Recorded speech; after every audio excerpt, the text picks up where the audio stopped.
Talvez algumas pessoas não saibam, mas até o século I a.C., até o século I a.C., no mundo romano, o ano se iniciava em 1º de março.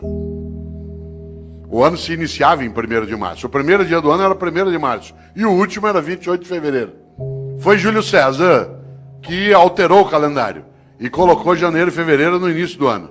Pouco a pouco o mundo foi adotando o dia 1º de janeiro como o primeiro dia do ano. O único país do mundo em que o ano continua começando em março é o Brasil, né, que é um país clássico, né, um país clássico que não aceita essas modernidades de Júlio César. E para nós, não é março, ainda não começou, né? Olha que coisa interessante. No entanto, no passado se usava o último dia do ano, que no caso era 28 de fevereiro, para pensar sobre a vida. Os antigos, no mês de fevereiro, usavam o final do ano para pensarem sobre o que tinham feito e o que deveriam fazer. Nós passamos a fazer isso com dezembro. Quando se aproxima 31 de dezembro, alguns e algumas têm o hábito de pensar naquilo que fizeram. Isso é típico de algumas religiões, entre elas o judaísmo, o islamismo e o cristianismo, que tem uma ideia muito forte na vida. Tenha você ou eu religião ou não, há uma questão séria nessas religiões. Elas têm uma coisa chamada juízo final.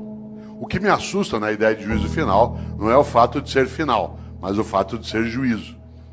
Porque na crença dessas religiões, insisto, acredite você ou não, essa é uma questão tua privada, há algo decisivo.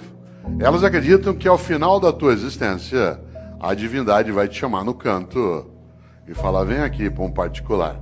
Seguinte, durante a tua vida, por que é que fez o que fez? E por que é que não fez o que não fez?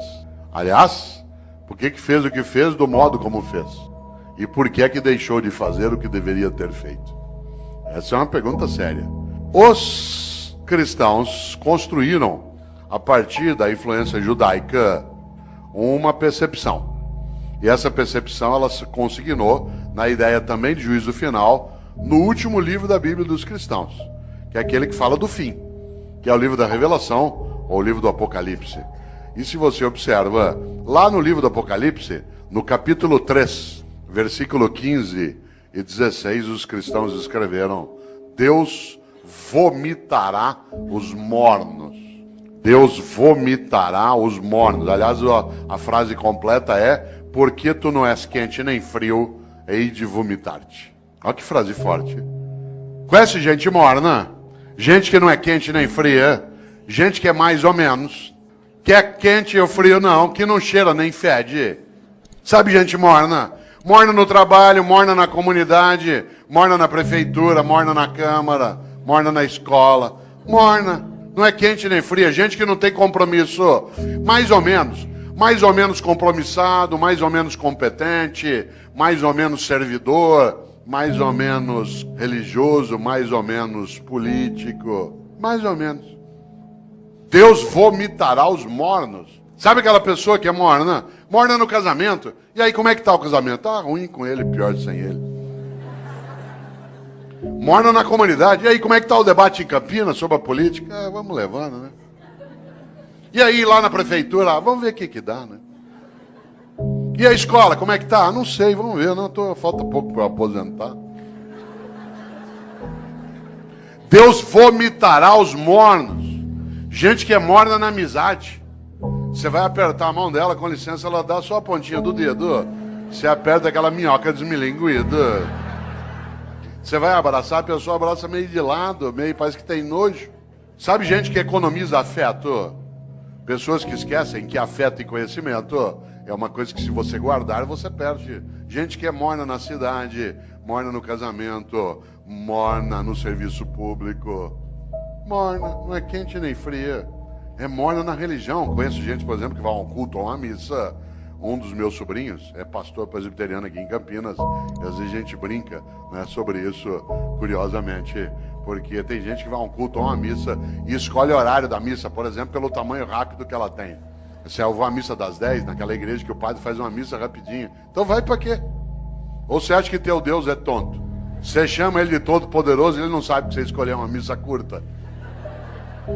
Atenção, Deus vomitará os mornos. A vida é muito curta para ser pequena. E nesta hora, uma das coisas que dá inutilidade, superficialidade a uma vida é aquela em que a pessoa não percebe e nem pensa qual é a obra que ela tem. Eu, quando era secretário de Educação na capital, percebi um dia uma coisa muito interessante. Todas as vezes que um secretário vai visitar uma escola, e secretário de Educação visita escola todo dia, quem que ia comigo? O meu assessor, de chapa dourada, junto com a segurança. Entrava na escola, tinha banda, tinha salgadinho, a gente era levado para a sala da diretoria, as crianças cantavam a Aquarela do Toquinho. Eu tenho trauma até hoje de tanto ouvir a Aquarela do Toquinho. Dava 2, 3 vezes por dia. Um dia eu falei isso pro Toquinho, eu falei, Toquinho, eu adoro tua música, mas eu tenho trauma dessa. Quem que ia comigo? A pessoa já convertida. Isto é, aquela que era do projeto político, que tinha entrado no mandato. E, portanto, já estava previamente convencida de qual era a finalidade do que se fazia. Quem é que não entendia direito o que fazia? O servidor do dia a dia. No andar que eu era secretário, lá no fundo tinha uma cozinha, onde ficava a Dona Maria, sim, uma pessoa real, que fazia café o dia inteiro para servir no gabinete do secretário. A gente vai recebendo pessoas e tomando café. No mesmo andar, lá no fundo, ficava um rapaz que tirava cópia xerográfica. No andar de baixo ficava a contabilidade, onde se fazia a nota de empenho. Sabe o que a Dona Maria achava que ela fazia na Secretaria de Educação? Café. Sabe o que o rapaz que tirava cópia xerográfica achava que fazia na Secretaria de Educação? Tirava cópia xerográfica. A moça que fazia nota de empenho achava que o trabalho dela era fazer nota de empenho. O que ela não tinha visão da obra. E por isso eles estavam na rotina do dia a dia. Não havia um entusiasmo. Um dia eu decidi mudar essa lógica. E decidi que em vez de ir comigo visitar a escola, com banda, com merenda, com criança, com tudo, em vez de ir quem já estava convertido, era melhor levar pessoas do dia a dia da secretaria. A primeira que foi comigo foi Dona Maria, com uma novidade. Primeiro, andar no carro do secretário. Segundo, no banco de trás. Terceiro, joelho com joelho. E ao chegar na escola comigo, chegar lá na escola, em vez dela ir fazer o café e servir, ela ia ser servida. E ela entrava e via a banda, e via as crianças, e via a reforma da escola. Vocês não fazem ideia. Quando a Dona Maria voltou, a partir dali era outra Dona Maria. De repente ela entendeu uma coisa, que o que ela fazia na Secretaria de Educação não era café, era educação. E aquilo que ela fazia, que o jeito dela de fazer educação era fazer café, virava escola, criança, cidadão atendido. No dia seguinte ela viu o rapaz do Xerox que passava o dia inteiro naquela máquina fazendo aquele gesto. Ele ficou boquiaberto, porque ele não fazia ideia que o que ele fazia não era tirar cópia, o que ele fazia era educação escolar. E o jeito dele fazer educação escolar era nos ajudar, tirando cópias. Vocês precisam ver a moça, que fazia nota de empenho. Ela imaginava que a tarefa dela era passar o dia ali fazendo nota de empenho. Quando ela viu que as notas de empenho viravam reforma, criança, comunidade, criança brincando, estudando, ela ficou boquiaberta. O que ela não tinha entendido? O propósito.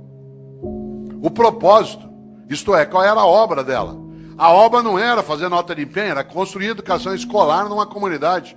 Usar os recursos de maneira adequada para elevar a vida. A partir dali, tanto faz quem era o governo. Por isso, vida com propósito. Algo que é muito perigoso, que é gente morna. Porque essa gente morna, ela, de maneira geral, ela acha que o que ela faz é só aquilo como um emprego. Isso é comum. Isso é comum, inclusive, a pessoas que no dia a dia, você sabe, eles argumentam que ele vai ser mais ou menos, também pelo salário que me pagam. Você já imaginou esse princípio aplicado ao corpo de bombeiros? Tua casa está pegando fogo, já apagaram a sala, a cozinha. De repente você olha, o bombeiro está enrolando as mangueiras, guardando. Fala, onde você vai? Ué, 5 horas, é o meu horário. Então, mas tá pegando fogo lá. Não, mas é o meu horário, me paga até essa hora. Já imaginou um cirurgião no hospital fazendo uma sutura de apêndice? Tem que dar 20 pontos na sutura ali no teu ponto de Mark Barnes para poder fechar direitinho, porque não tem equipamento para fazer laparoscopia. O que ele faz? No 8º ponto, fala, vou parar aqui mesmo pelo que me pagam. 8 pontos tá bom já. Você já imaginou? Você sabe que há pessoas que se conduzem desse modo no cotidiano. Obviamente que eu não estou falando de trabalhar sem remuneração, estou falando de outra coisa. Da capacidade de entender o quanto que a vida é muito curta para ser pequena. E algumas pessoas se apequenam no modo como se relacionam na atividade que desenvolvem. Por isso, volto eu aqui a uma questão: qual é a tua obra? Quando você se for e você se vai, o que vai ficar?